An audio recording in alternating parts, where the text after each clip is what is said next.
இந்த பறவைங்க இருக்குல்ல, இந்த பறவைங்கள்லாம் பறக்கும்போது விதைகள வந்து அப்படியே தெரியாம போயிடுமா. அதனால ஒரு பெரிய காடே உருவாகும். அந்த மாரி நெறைய மனிதர்கள் அவங்களுக்கே தெரியாம அவங்க பண்ற சின்ன சின்ன விஷயத்தினால மத்த மனுஷங்க வாழ்க்கையில பெரிய பெரிய மாற்றங்கள உண்டாக்குறாங்க. அப்பதான் நான் வந்து ஃபர்ஸ்ட் டைம் ஒரு 5 ஸ்டார் ஹோட்டலுக்குள்ள போறேன். அந்த கிரெடிட்ஸ் வந்து ஃபுல்லா எஸ்.ஜே. சூர்யா சாருக்கு தான். அங்க போயிட்டு என்னோட ரெஸ்யூம் குடுத்து, "சார பார்க்கணும்" அப்படின்னு சொன்னேன்.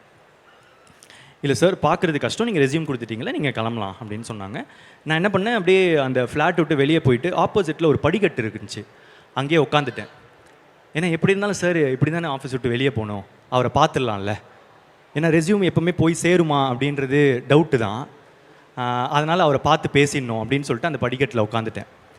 இவர் போன உடனே எஸ்.ஜே. சூர்யா சாரும் போய் டைனிங் டேபிளில் உட்காடுறாங்க. அவங்க 2 பேரும் சாப்பிட்றாங்க. இப்போ அவங்க சாப்பிடும்போது அவங்க டைனிங் டேபிளுக்கு வந்ததுனால அவங்களுக்கு வாசல் தெரியும் இப்போது. நான் அதனால் போய் வாசல் பக்கத்தில் நிற்கிறேன். அப்போது சாரும் பார்த்தாரு. சாரை பார்த்துட்டு யார் அந்த பையன் அப்படின்னு கேட்டாங்க. சார், அவங்க ஏடியா சேர வந்தாங்களாம்.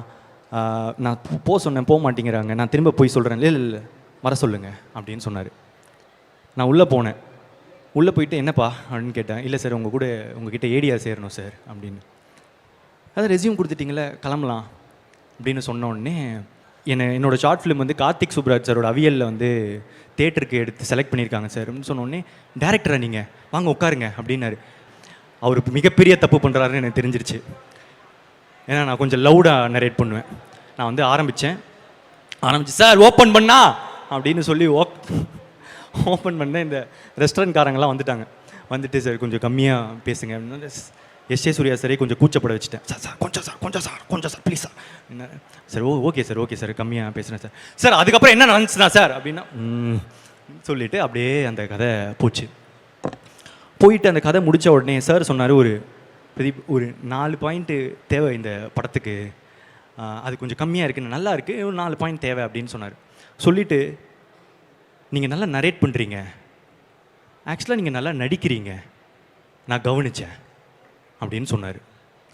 உங்களுக்கு ஒரு பிரைட் ஃப்யூச்சர் இருக்குது அப்படின்னு சொல்லிட்டு போனார். இப்போ நான் அன்றைக்கி ஃபேஸ் பண்ணது ரிஜெக்ஷன் தான்.